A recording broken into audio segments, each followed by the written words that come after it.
बिस्मिल्लाहिर्रहमानिर्रहीम। उम्रे का तरीक़ा। अब हम जद्दा एयरपोर्ट से या मदीना से बस या ट्रेन के साथ मक्का पहुंच गए हैं। मक्का वो बिल-इत्तिफ़ाक़ जगह है जो उम्मत के अक्सर उलमा पूरी उम्मत के नज़दीक दुनिया की सबसे ज़्यादा मुहतरम और मुकर्रम शहर है। मक्का में दाखिल होने से पहले बड़ा ज़बरदस्त एहतराम हो, तलबिया की आवाज़ें ऊपर होना शुरू हो जाएं।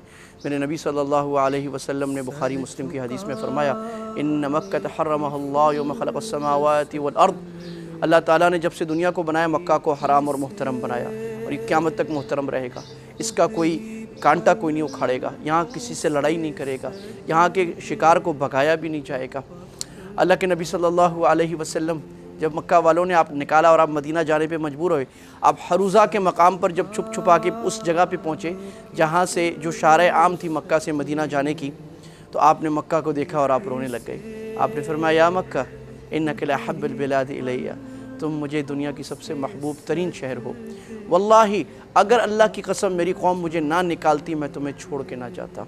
आप सल्लल्लाहु अलैहि वसल्लम ने फरमाया, मक्का में एक नमाज़ पढ़ने का सवाब एक रिवायत के मुताबिक 1 लाख और एक रिवायत के मुताबिक जो बुखारी मुस्लिम की रिवायत है 10,000 सवाब है। लिहाजा इस एहतराम से मक्का के अंदर दाखिल होना, उसका एहतराम, कोई ऐसी बात कोई गुनाह, जिस तरह उलमा फरमाते हैं यहाँ सवाब अल्लाह सुब्हानहू व तआला 70,000 गुनाह कर देते हैं, यहाँ पर गुनाह भी बहुत सारे उलमा के नज़दीक बढ़ जाता है। पहले जब मक्का में दाखिल हों तो आप अपने बेहतर है होटल में जाकर फ़्रेश हो जाएं, कपड़े चेंज कर लें, एहराम की चादरें अगर चेंज करने की ज़रूरत है चेंज कर लें, अगर गुस्ल की ज़रूरत है गुस्ल कर लें, अगर बहुत थके हुए हैं तो आप पहले आराम कर लें। हड़ाहुड़ी में तेज़ में इबादत ना करें, अल्लाह को वह इबादत अच्छी लगती है जो सुकून के साथ हो, इत्मीनान के साथ हो। भूख लगी है तो खाना खा लें, बीच में अगर नमाज़ें आ रही हैं तो आप हरम जाके नमाज़ पढ़ लें। फिर जब आप निकलें तो अगरचे किताबों में लिखा है बाबुल फ़तह से दाखिल हों, लेकिन अब ये मुमकिन बहुत दफ़ा नहीं रहा। उन्होंने एहराम वालों के लिए बाब फ़हद और एक बाब अब्दुल अज़ीज़ और चंद दरवाज़े ख़ास कर दिए हैं ग्राउंड में जाने के लिए। तो आपको एहराम में वहाँ से जाना है ग्राउंड फ्लोर में और अंदर दुआ मस्तून पढ़ कर मस्जिद की जो दुआ है, अल्लाहुम्मा फ़्तह ली अबवाब रहमतिक, दाएँ पाँव मस्जिद में रख के अंदर जाना है और मस्जिद में दाखिल होना है। अगर फैमिली है तो कोशिश करें फैमिली के साथ जाएँ, ग्रुप है तो चंद लोग साथ हों, कोशिश करें बहुत बड़ा ग्रुप 40-50 का साथ ना हो। आप अंदर एक दूसरे को ढूंढते ही रह जाएंगे, परेशान रहेंगे, तवाफ़ में भी डिस्टर्बेंस होगी। छोटे ग्रुप बना कर ले जाएं। जब बैतुल्लाह नज़र आए अंदर दाखिल होकर तो एक तरफ होकर लोगों को तकलीफ़ दिए बग़ैर लंबी दुआ मांगे। ये वो वक्त है जहाँ पर आपकी दुआ कबूल होती है। इस मस्जिद हराम में दुआ कबूल होने के बेशुमार मौक़े हैं। मस्जिद हराम में आपने इस तरह दाखिल होना है जैसे किसी और मस्जिद में दाखिल होते हैं तो दायां पैर आगे रख के आगे आपने आने अल्लाहुम्मा फ़्तह ली अबवाब रहमतिक। अल्लाह के नबी सल्लल्लाहु अलैहि वसल्लम ने फरमाया, दुनिया में 3 मस्जिदें ऐसी हैं जिसकी ख़ास इबादत की नीयत करके आप जा सकते हैं, मस्जिद हराम, मस्जिद नबी और मस्जिद अक़सा। ये वो मुबारक मस्जिद है। जब आप बैतुल्लाह को देखें तो ये दुआ करें, अल्लाहुम्मा ज़िद हाज़ल बैत तअज़ीमन व तशरीफ़न व बिर्रन व मुहाबा। अल्लाह ताला जी इस घर की इज़्ज़त, इसकी अज़मत, इसके रौब को और बढ़ा दीजिए। और ये मस्तून है जब पहली दफ़ा काबे पे नज़र पड़े तो लंबी दुआ करें, एक तरफ खड़े हों, लोगों को तकलीफ़ ना दें और जो आपको शुरते वहाँ के पुलिस जो इंस्ट्रक्शंस दे रहे हैं उनको माने माने माने।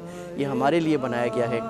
काबे पर जब पहली नज़र पड़े तो एक तरफ होकर लंबी दुआ मांगना सुन्नत है और ये दुआ की कबूलियत का वक्त है।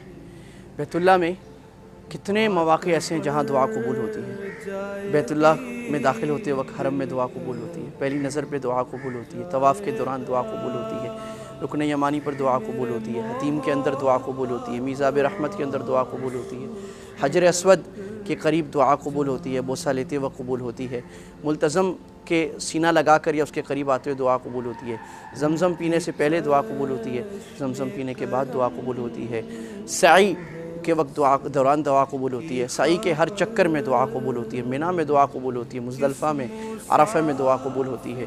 ये दुआओं के लूट लेने का वक्त है। एक बात का ख्याल करें, अब जब हरम में दाखिल हो रहे हैं इस वक्त यहाँ लाखों हाजी आया हुआ है और इंतज़ाम वाले जो शुरते हैं वो इंतज़ाम संभाल रहे हैं और वो ये कोशिश कर रहे हैं कि कोई किसी गलत जगह पे ना रुके, क्योंकि रुकने से हुजूम पड़ता है, डिसिप्लिन ख़राब होता है। बराए मेहरबानी आप डिसिप्लिन मानें, اس میں اللہ بھی راضی ہے، اللہ کا رسول بھی راضی ہے۔ اللہ سبحانہ وتعالی نے فرمایا یا ایھا الذین آمنوا اطیعوا اللہ و اطیعوا الرسول واولی الامر منکم، اے ایمان والو اللہ کی اطاعت کرو، اللہ کے رسول کی اور اپنے امر والوں کے، جو آپ کے اوپر حاکم ہیں یا آپ کا امیر ہے یا جو آپ کے نظم کا، آپ کے ڈسپلن کا بڑا ہے، who's your direct respondent، ان سے آپ ضرور بات کریں۔ تو یہ کوشش کریں کہ آپ کنسنٹریٹ حاجی بنیں، پڑھے لکھے حاجی بنیں، جذباتی حاجی خواہ مخواہ کے نہ بنیں۔